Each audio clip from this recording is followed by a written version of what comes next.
Bonsoir à tous. Il y a des thèmes qui font beaucoup réagir, mais dont le débat n'est pas facile.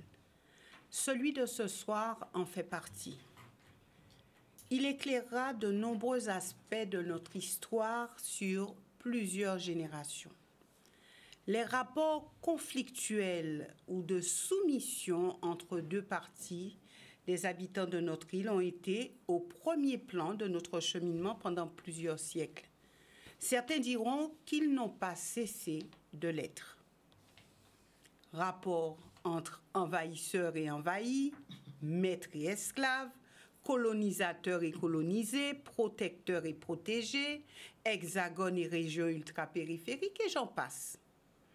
Les cadres ont évolué, mais demeure pour nous, Guadeloupéens, cette sensation de devoir toujours faire allégeance envers un État lointain qui se présente comme protecteur, mais qui agit souvent comme dominateur. Que l'on nous admire sur le champ de Mars ou sur les tatamis, que nous exaspérions par notre réticence à suivre certaines directives nationales, nous rejouons à chaque fois la même partition, celle d'une population en décalage avec la France hexagonale, une population qui aime se distinguer, mais aspire aux mêmes droits. Comment, en 2024, 176 ans après la fin officielle de l'esclavage et 76 ans après la départementalisation, sortir de ces rapports dominants-dominés? Comment établir un partenariat vrai avec l'État? D'où le thème de ce soir, État colonial ou État-providence, comment sortir des rapports dominants-dominés? Sur ce plateau ce soir, nous avons des invités. Alors, tout d'abord, Evita Chevry, que vous connaissez bien, souvent, seule femme invitée de ce plateau, faisant partie du noyau dur. Et puis, il y a deux hommes, bientôt trois, Samuel Dameau, qui va nous rejoindre d'ici quelques instants, il est chef d'entreprise. Didier Détouche, un homme que vous connaissez aussi, politologue. Alors Didier Détouche qui a beaucoup réfléchi, beaucoup aussi écrit, je dirais, sur notre société guadeloupéenne. Et puis, donc, il est politologue, mais je ne dirais pas que. En tout cas, il aura à cœur peut-être de se dévoiler. Et puis, Jean-Jacob Bicep, que vous connaissez aussi certainement, qui est le secrétaire général de l'UPLG. Mais Jean-Jacob Bicep a œuvré aussi à l'Université des Antilles. Il a aussi été élu député européen. Et pas que, donc Jean-Jacob Bicep, un homme qu'il faut connaître certainement. Voilà donc pour les invités du plateau. Madame, messieurs, merci d'être là. Le thème n'est pas facile et ça je l'ai dit, mais je sais que vous assurez et que vous assumerez aussi ce thème ce soir. Alors vous à la maison, vous avez aussi votre idée là-dessus. L'intérêt de cette émission, c'est surtout de répondre aux différentes questions, de porter des solutions et puis d'amener aussi le débat sur des aspects qui pourraient éclairer plus d'un. Voilà, donc État colonial, État-providence, comment sortir des rapports dominants-dominés? Et je débuterai avec Didier Détouche, puisque c'est lui qui pourra, et puis Jean-Jacob Bicep par la suite, qui pourra nous parler de ça, puisqu'on entend État colonial. On se dit l'État colonial, l'État-providence, qu'est-ce que c'est? Donc, est-ce que vous pouvez, Didier Détouche, nous éclairer là-dessus? Alors, deux termes qui sont souvent employés, mais quelles sont les significations réelles? État-providence, qu'est-ce que c'est? État colonial, qu'est-ce que c'est? Eh bien, bon, la première chose que l'on peut dire d'abord, bonsoir et merci pour cette invitation. Merci aussi pour ce sujet qui est très intéressant, hein, je crois qu'il faut être capable d'aborder dans le débat public et en particulier dans la sphère audiovisuelle, eh bien, toutes les questions qui nous concernent dans un premier temps, et puis qui concernent finalement le monde, l'histoire. Voilà, il n'y a pas de mots tabous. Alors, bien sûr, il est très important de commencer à définir.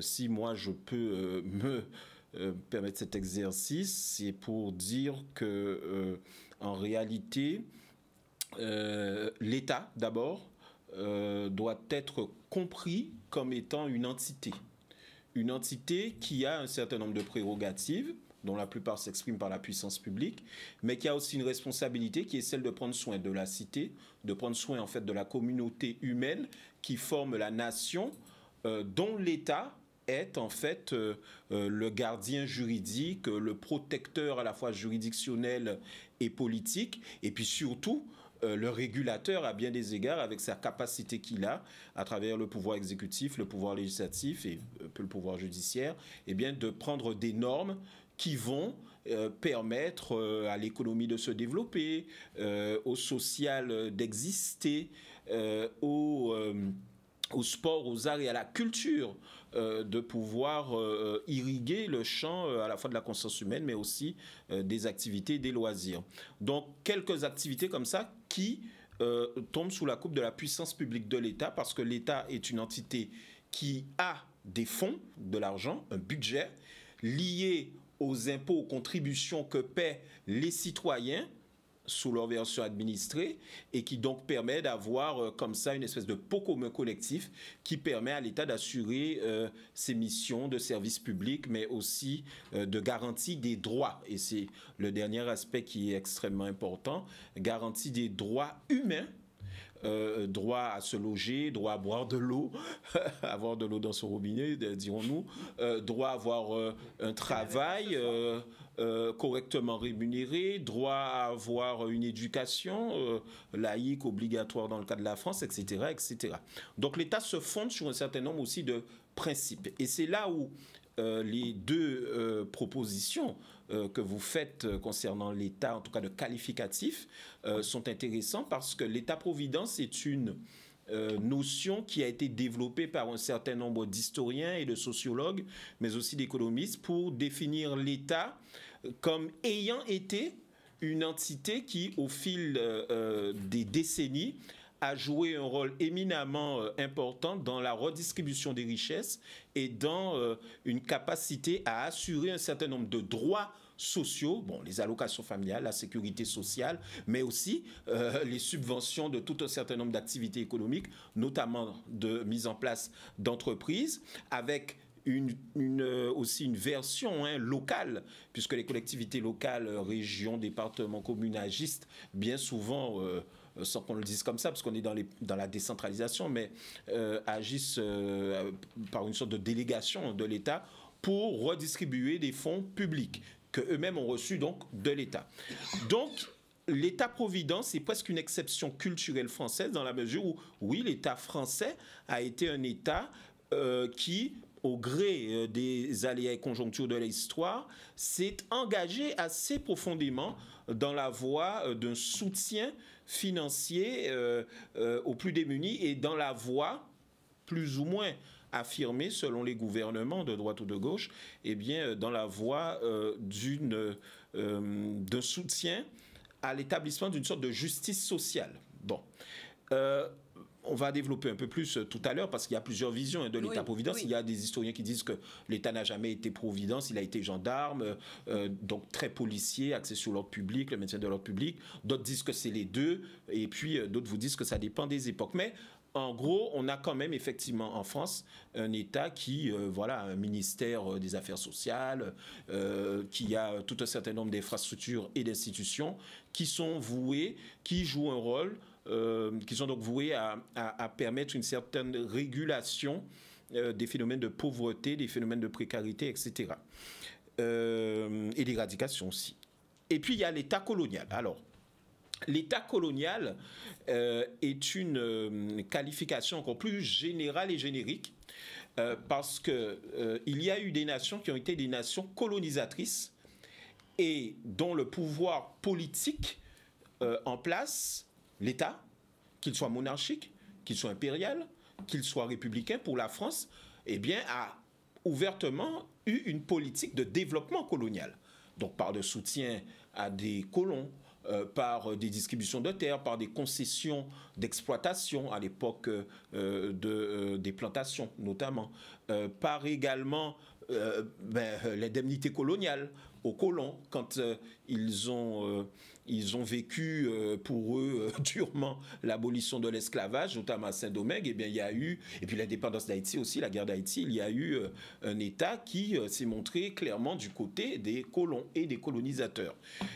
Et puis, il y a eu également, par exemple, des politiques culturelles visant à ne pas promouvoir dans des livres ou des ouvrages la simple existence des esclaves ou de l'esclavage, de la traite. Il y a eu aussi des prêts accordés avec le soutien de l'État, etc., etc.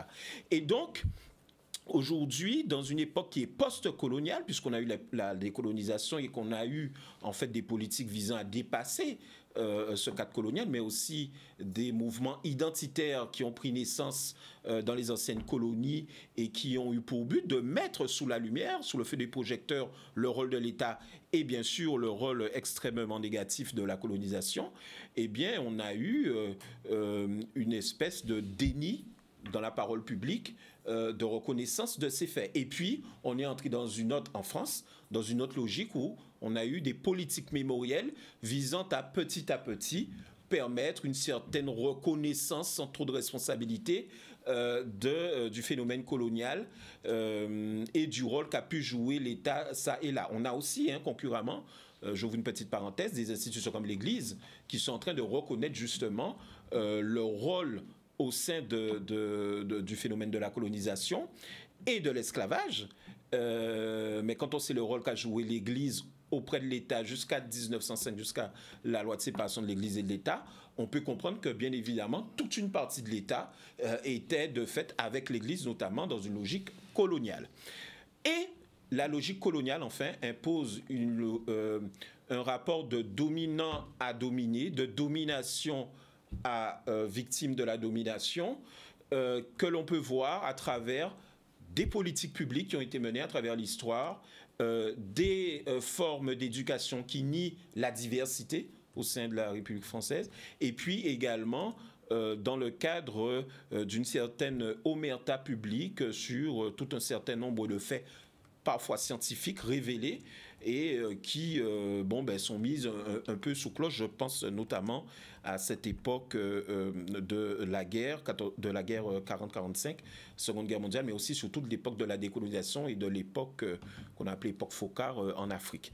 Donc tout ça pour dire que l'État peut être une entité, a été souvent dans l'histoire, mais pas qu'en France, une entité qui a été complice de tout un processus qui implique pas simplement des colons, mais qui implique aussi des phénomènes de soumission à cet ordre établi, et bien, ci et là, et de révolte également, donc de gestion des affaires coloniales, et puis ensuite de maintien par faute de volontarisme dans le rétablissement d'une justice justement républicaine, et bien de maintien de certaines formes de domination coloniale, en particulier au niveau économique et en particulier avec le soutien des forces économiques qui sont issues de la colonisation. Ce qui amène à dire que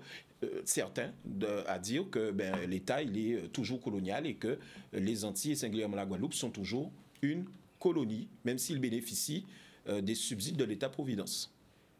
Merci Didier Détouche. Alors, on va entendre Jean-Jacob Bicep sur cette même question. Est-ce que vous voulez compléter? Est-ce que vous partagez complètement ce qui a été dit? Si, je partage certaines choses qu'a dit M. Détouche, sans aucun problème. La réalité de l'État colonial, il faut bien comprendre que nous avons été colonisés à une époque où c'était la monarchie.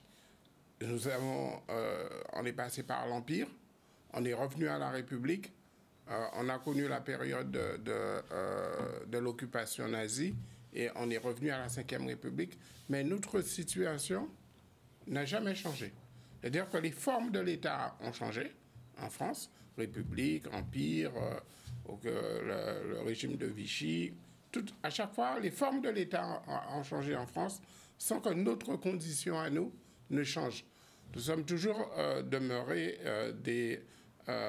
une colonie. Alors, la colonie a changé de forme, a changé plusieurs fois de termes, même de qualificatifs, puisqu'en 1946, nous sommes devenus des départements français. Ensuite, plus récemment, nous sommes devenus un DROM, département, région français, et donc des collectivités d'outre-mer. Donc, à chaque fois, on change, soit la forme de l'État a changé, soit la forme juridique que nous avons a changé. Mais ce qui n'a jamais changé, c'est le rapport entre nous et la métropole. C'est-à-dire le rapport entre la colonie et sa métropole. Et nous sommes toujours dans le même type de rapport et qui ne change pas. Il ne change pas pourquoi? Il faut bien comprendre que ça part aussi de l'histoire de France. L'histoire de France s'écrit à un moment où la France n'était pas un pays unitaire. La France a dû s'unifier avec toutes ses provinces. Et la France a dû s'unifier. Et sur le territoire même de la France a mené une politique coloniale. Il faut le comprendre. La France a l'idiome qu'on appelle français. Tous les gens ne parlaient pas cet idiome en France et en France et Navarre. On parlait, chaque région parlait sa langue. Mais il a été imposé.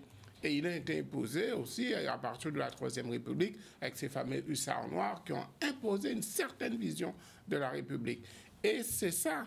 Et lorsque Jules Ferry décide de se lancer dans la colonisation sur d'autres territoires, notamment en Afrique, pour justement, selon M. Ferry, apporter la civilisation aux populations qu'il estimait inférieures, on est dans cette même logique coloniale. Et cette même logique coloniale ne va jamais quitter, l'ADN l'ADN français, l'ADN de l'État français en tant que tel. L'État français en tant que tel, c'est bâti sur un modèle qui est celui d'une puissance coloniale. Et ça se traduit dans les faits où aujourd'hui, notre rapport, si nous regardons bien notre rapport avec l'État français, il n'a pas bougé. Depuis l'exclusive coloniale de Colbert jusqu'à maintenant, qu'est-ce qui a changé?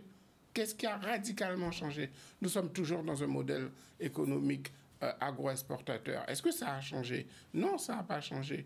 Et d'ailleurs, la grève de la vie chère qu'il y a aujourd'hui est l'une de ces conséquences de ce modèle. Donc nous sommes dans un rapport avec un État qui a toujours été un État colonisateur, même dans sa structure, même dans sa fondation. Qui a aussi été un État-providence. L'État-providence, c'est autre chose. État-providence. L'État-providence, c'est une chose. Et l'État-providence, elle s'est appliquée à ces colonies pas de la même manière qu'en France hexagonale. Le Conseil national de la résistance, où on va concevoir l'ensemble des lois, les lois sociales qui vont arriver, notamment la sécurité sociale et tout ça. D'accord? Ça, c'est l'État-providence français. Combien de temps ça met pour arriver chez nous?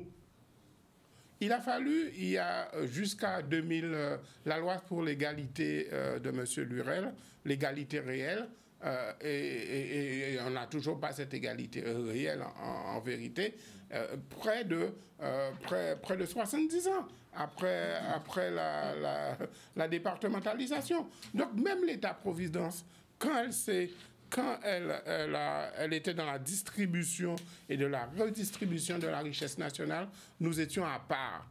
Nous avons toujours été à part. Les allocations familiales, combien de temps ça a mis pour être la même chose en France on voit que même dans l'État-providence, nous avons été à part. Notre traitement a été différencié. Et ça, il faut bien qu'on comprenne que la logique de l'État colonial français est une logique d'une puissance qui s'impose à nous. Regardez notre langue.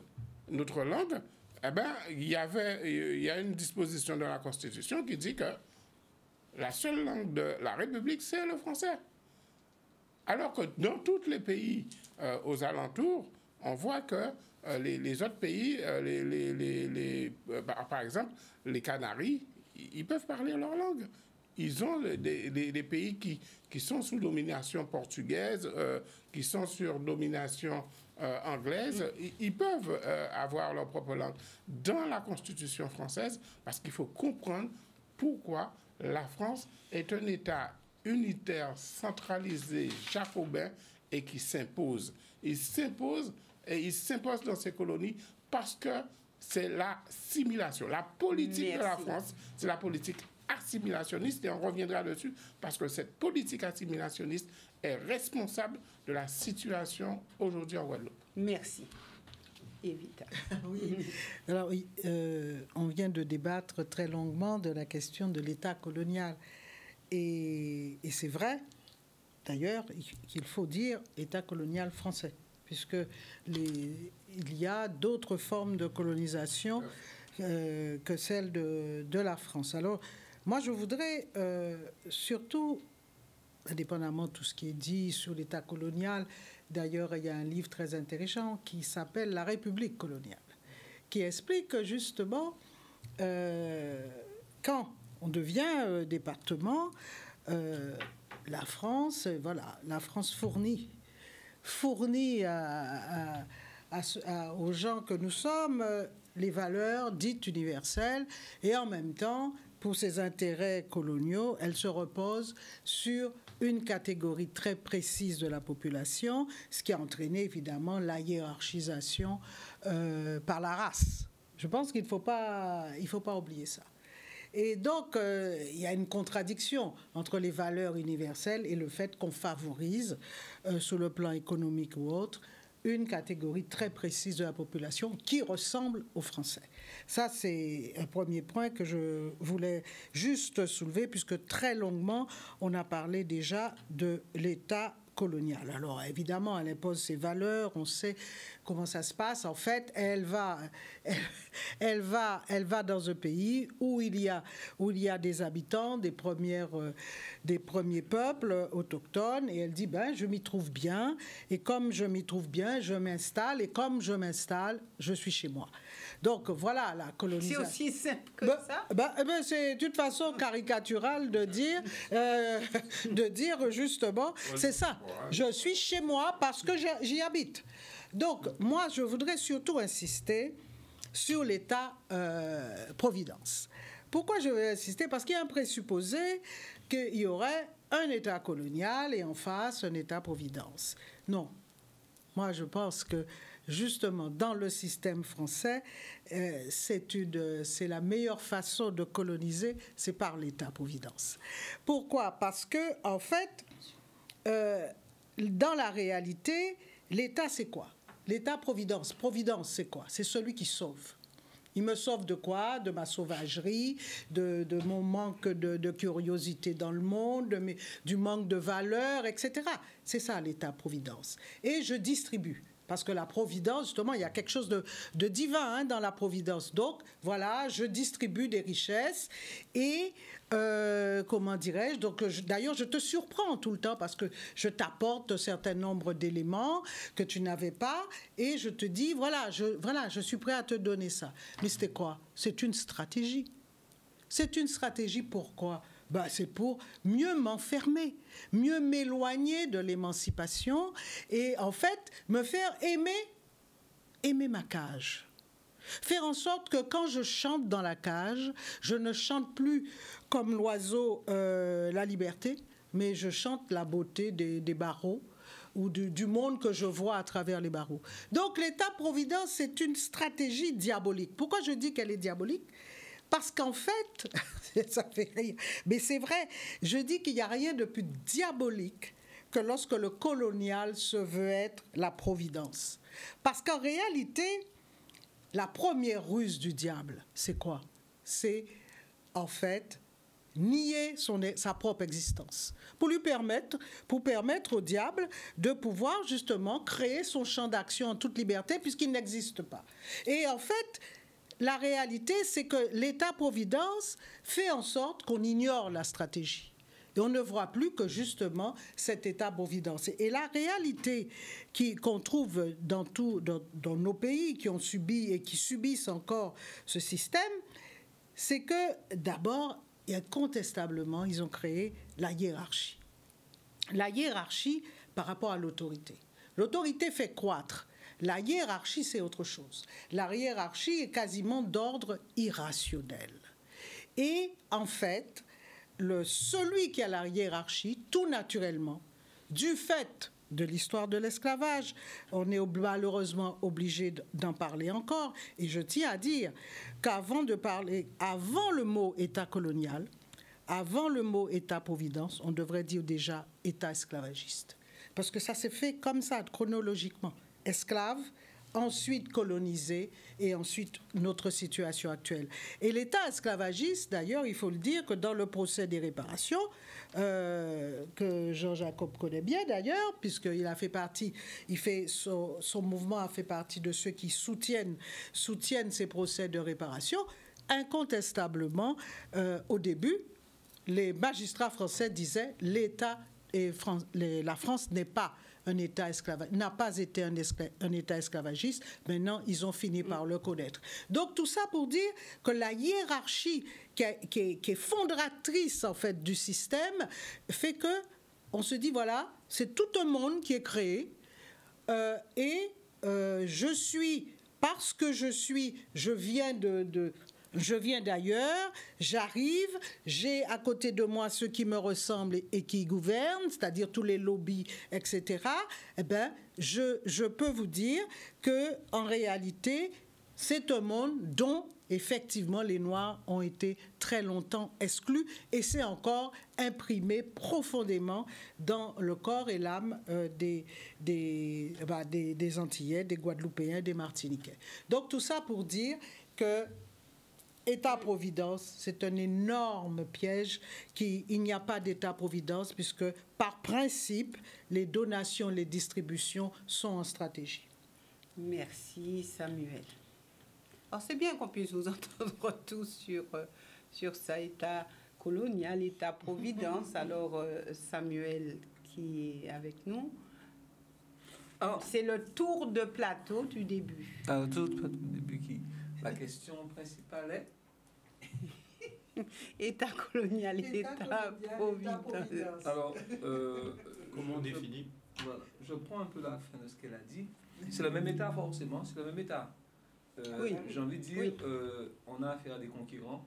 Il a parlé de Colbert, rien n'a changé. Il ne faut pas se leurrer, on a affaire à un État qui est conquérant, que ce soit la Belgique, l'Angleterre, la France. Ce sont des pays qui ont toujours eu ce réflexe d'aller au-delà de leur territoire pour pouvoir prendre d'autres territoires.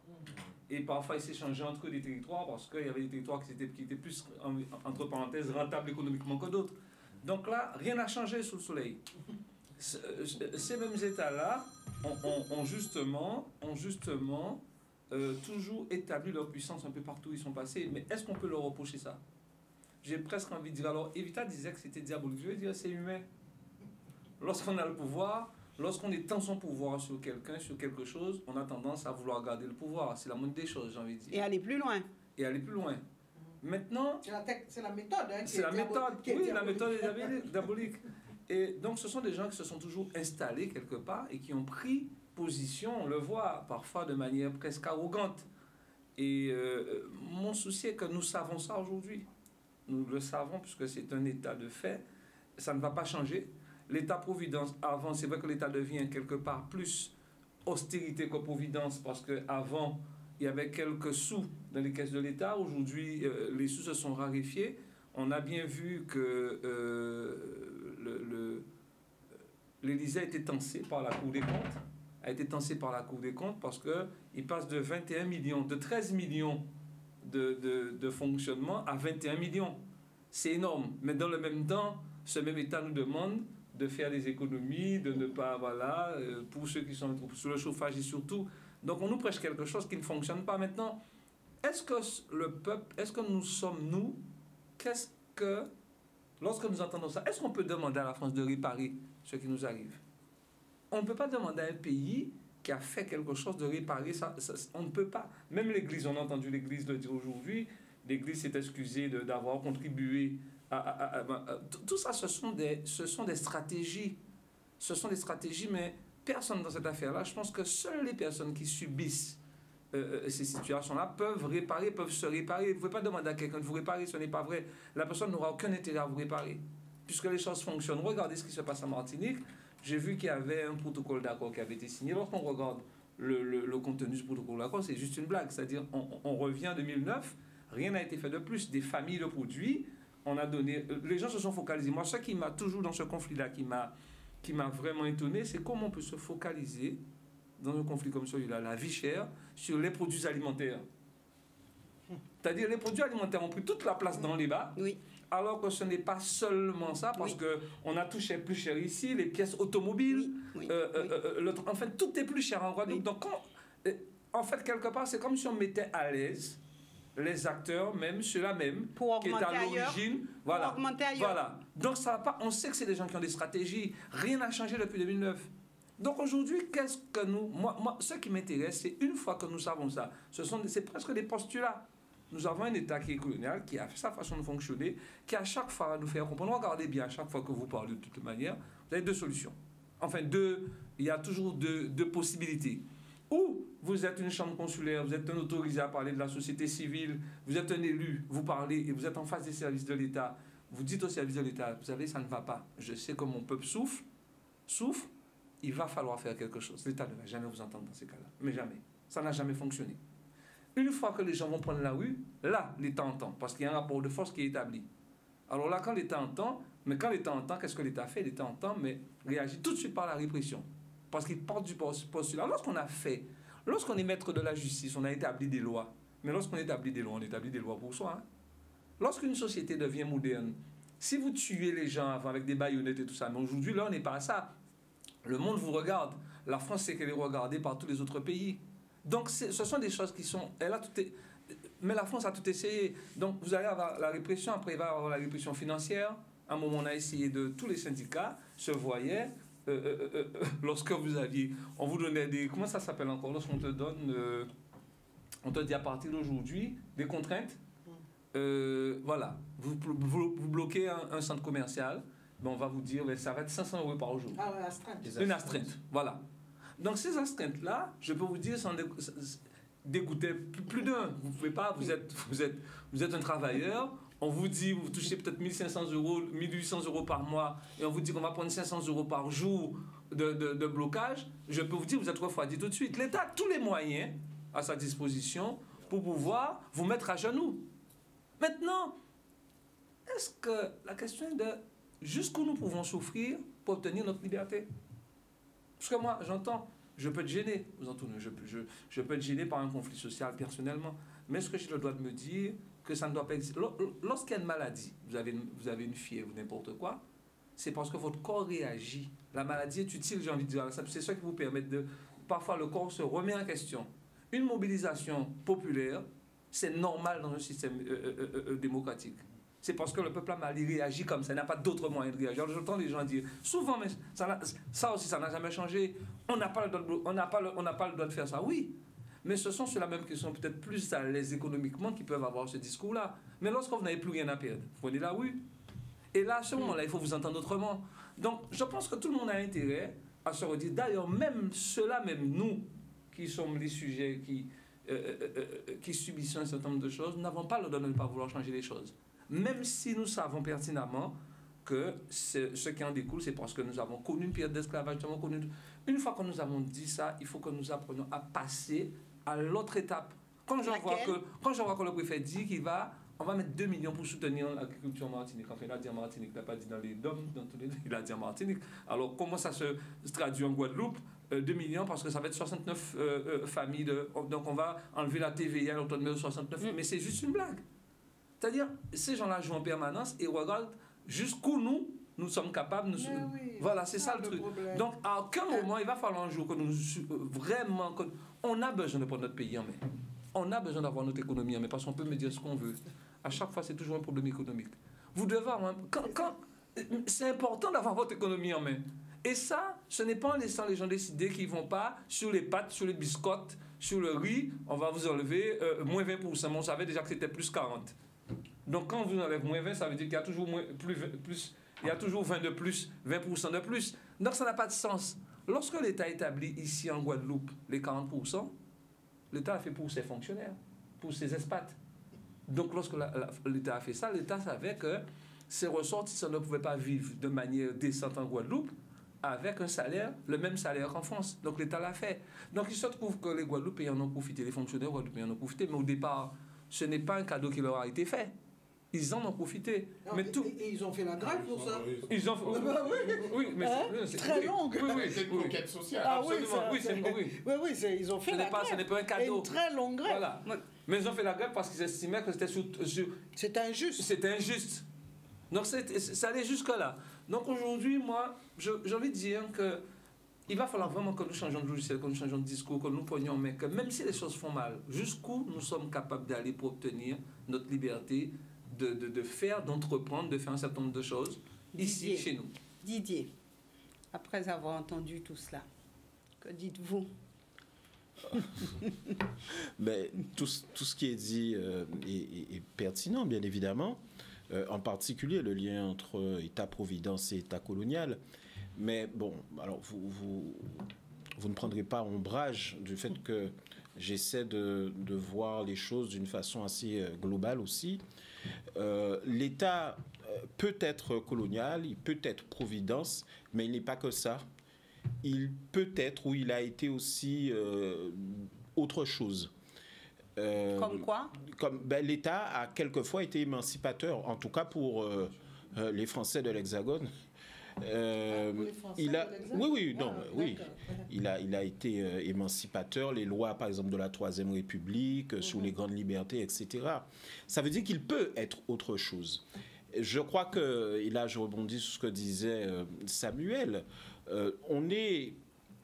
la question est quelle perspective, non pas nous laissons l'État avoir pour nous, mais quelle perspective nous sommes capables de tracer nous-mêmes en tant que Guadeloupéens, ne voulant pas, parce que stigmatiser c'est bien, mais en fait l'idée c'est d'en sortir, ne voulant pas être victime d'un système qui ne nous convient pas ou d'un système qui nous oppresse, quand bien même nous ne sommes pas une majorité à aller dans la rue pour dire, ou pour barrer, ou pour dire on ne veut plus, ou on ne veut pas. En réalité, moi j'ai toujours tendance à dire qu'il y a la réalité historique, il y a la réalité des faits, mais il y a aussi la construction de la réalité.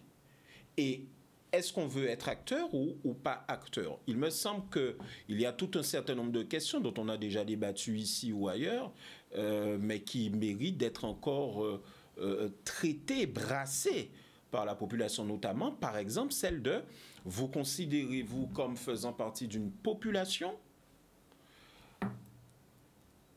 ou d'un peuple?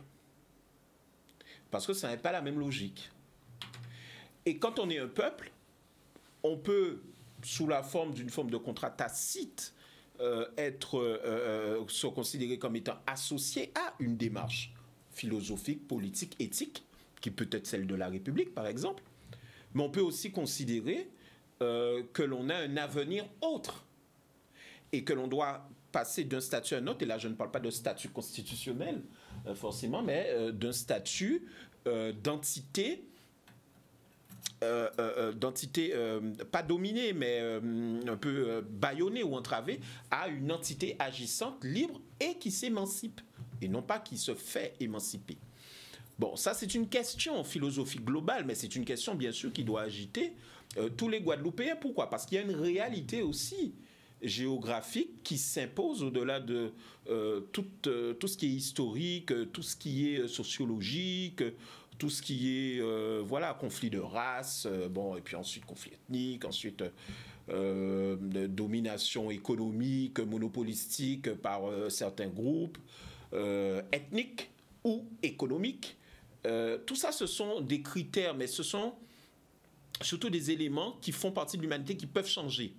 Et en réalité, les Guadeloupéens doivent se dire, dans mon environnement, qui est une réalité géographique d'insularité et de proximité avec les Amériques, mais aussi et surtout la Caraïbe, et dans la perspective d'un rayonnement accentué de ce que nous sommes en tant que Guadeloupéens, pas uniquement des faire-valoir d'un bon système éducatif républicain ou de bonnes infrastructures sportives ou autres, mais aussi et surtout eh bien, des gens qui sont nés en Guadeloupe, qui ont été éduqués par des Guadeloupéens et qui ont une fierté guadeloupéenne d'être des insulaires ouverts sur le monde et qui donc peuvent commencer à préparer, mais ça demande bien sûr du travail, là je parle philosophiquement, eh bien peuvent commencer à préparer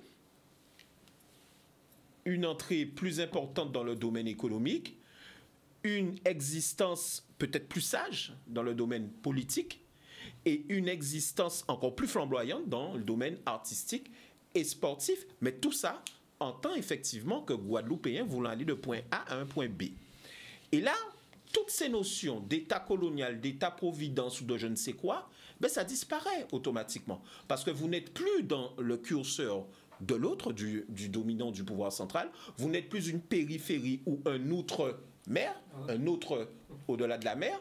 Vous êtes constitué, ou vous vous constituez comme une entité collective qui se voit comme ayant un avenir. Et là, vous pouvez dire, je vais aller là, ben, je sais pas, je vais peut-être négocier certains droits, je vais peut-être négocier un partenariat économique. C'est un peu ce qu'on entend aussi dans l'appel de Fort-de-France, mais bien avant, il y a eu l'appel de Basse-Terre. Oui, mais c'est ce qu'on entend. On a une volonté de dire, attendez, nous, on veut être responsables. Mais donc, comment est-ce qu'on se met autour de la table pour avoir, comme c'est vous qui avez la possibilité de donner des compétences que nous sommes en mesure de prendre ou que nous voulons prendre. Mais tant que vous restez dans une dynamique et une logique, non seulement de déni de ce que vous êtes, mais en plus d'acceptation pour des raisons matérielles d'une domination que vous ne voulez pas en réalité, eh bien, vous ne progressez pas pour vous-même. Donc c'est pour ça que par rapport à ce qu'a dit Samuel, mais il y a bien d'autres choses à dire autour de cela, mais par rapport à ce qu'a dit Samuel, c'est déjà une piste par rapport à cette idée État colonial, État-providence. Je conclus en disant que pour moi, on ne peut pas réduire le débat à ça, même si c'est important, mais la relation du Guadeloupéen à la France hexagonale, ou à l'État, ou à l'histoire française, ou à la nation française, c'est une relation qui ne se résume pas à dominant-dominé, mais qui se résume surtout à une prise de conscience de ce que l'on est et de ce que l'on veut être, indépendamment de toute définition venant notamment de l'État ou venant de la culture française, parce que la culture française, je peux vous assurer que majoritairement, elle ignore totalement nos problématiques. Alors, avant de passer la parole à M. Bisset, est-ce que, globalement, nous n'avons pas une idée erronée de l'État, notamment de l'État-providence? Alors, j'ai un petit peu lu sur tout cela, et il y a deux hommes qui ont parlé de l'État-providence, par exemple, puisque c'est ce qui se dit, non, on veut rester là parce que, bon, l'État est là, l'État sera toujours là pour nous, etc. Et ça, je l'ai entendu dans cette émission même, l'État sera toujours là pour nous. Et c'est Hervé Chaperon, que vous connaissez peut-être, ou que vous avez eu à entendre dans leur réaction sur justement le social, etc. C'est un homme qui a dirigé il a été directeur général de Pôle emploi, de plusieurs Pôle emploi pendant 20 ans. Et il y a aussi Michel Monnier qui, lui, est diplômé de sciences politiques, mais il a aussi été directeur général de l'UNEDIC. Et ce qu'il disait était très intéressant. Alors, je vous soumets pour aller dans le même sens de ce que vous disiez. Il disait que l'État-providence est un coma artificiel, sous perfusion de la dette. Et il disait aussi que après un quoi qu'il en coûte sanitaire, un quoi qu'il en coûte pouvoir d'achat, et ce qui est venu réveiller donc l'État-providence, dans un sursaut désespéré, l'État s'est fait État pourboire. Donc, Et ils disent que de toute façon, cet État a échoué et n'a pas été un État prévoyance. Alors, c'est vrai que lorsqu'on lit tout cela, on se dit oui, État-providence. Alors, certains disent qu'il faut surtout rester attaché à l'État parce que... Donc, on n'est pas dominé. On veut être là, on veut rester là parce que cet État-providence, nous en avons besoin. Et alors, là aussi, que dire à ceux qui disent oui, mais nous, on est bien parce que l'État est là. On dit oui, l'État met tant de millions pour l'eau, tant de millions à droite, à gauche. Donc, nous sommes bien parce qu'il y a quelqu'un qui nous porte. Il y a un système qui nous porte. Il y a un système qui est là pour nous. Et c'est une téléspectatrice, je ne sais pas si vous vous en souvenez, qui avait dit une fois, l'État sera toujours là pour nous. Alors, arrêtez de nous bassiner certaines choses.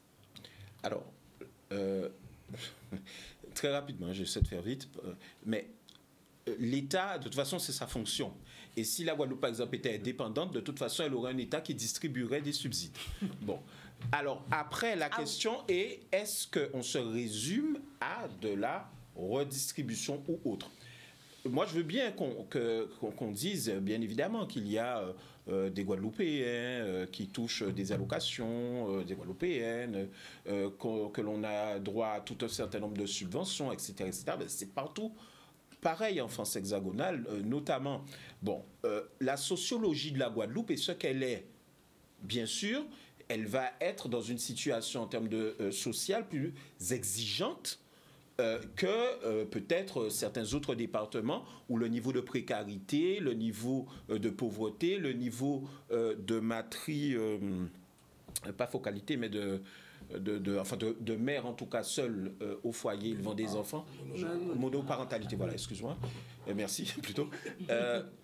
Ce niveau-là, il est ce qu'il est en Guadeloupe ou en Martinique ou en Guyane, mais en réalité, premièrement, ça ne doit pas empêcher de développer d'autres formes plus émancipateurs de l'activité économique, voire même de l'économie sociale et solidaire également, c'est-à-dire être dans la création d'entreprises, être dans de la solidarité aussi dans ces créations d'entreprises, parce qu'il y a tout un aspect aussi de réseau, d'entraide. Il ne s'agit pas de dire qu'il y avait des chefs d'entreprise ici qui étaient monopolistiques et puis ensuite on les remplace par d'autres qui sont encore plus monopolistiques.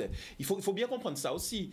Il y a eu raison de dire que quand on a le pouvoir, on veut le garder, etc. Bon, mais il faut développer à côté de cela des moyens de développement qui soient endogènes. Et j'ajoute aussi, pour terminer, que la question n'est pour moi fondamentale. Alors c'est vrai ce que disait Mme Chevry, c'est vrai qu'il y a des stratégies dans la redistribution, ça c'est clair, on peut aller très loin dans l'analyse, c'est absolument passionnant ce sujet, mais en même temps, il faut bien comprendre qu'il y a des règles d'établissement d'une certaine justice sociale, qu'il y a des règles de solidarité au sein de la République dont nous bénéficions et dont nous n'avons pas honte.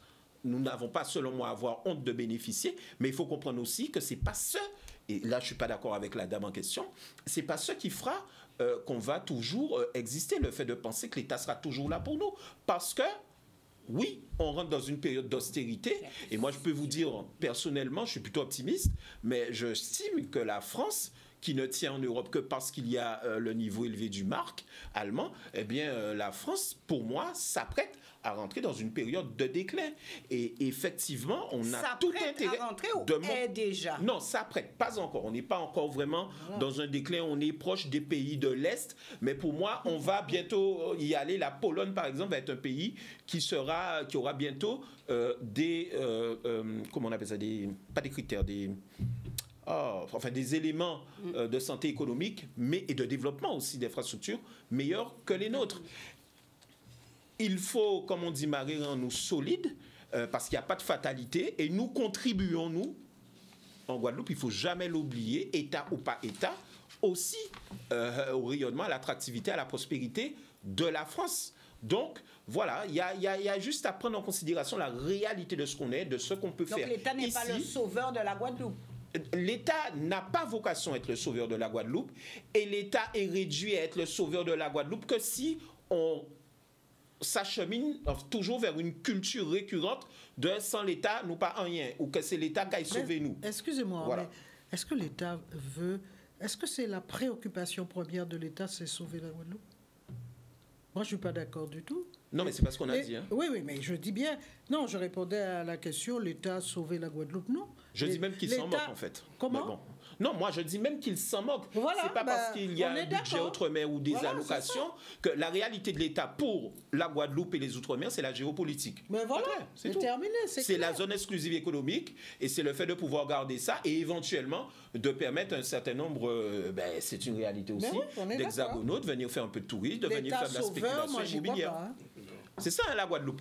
Mais nous pouvons faire autre chose de la Guadeloupe. Oui, enfin, si nous le... Oui. Alors justement, ça sera la deuxième partie partie de... Ça ne va pas être que des mots. Comment sortir du rapport? Oui, voilà, ça sera la deuxième partie très intéressante. Jean-Jacob. Oui, alors... Alors, je crois qu'il nous faut faire une pause. Donc, avant de débuter le propos, nous marquons une pause et nous revenons avec vous. D'accord.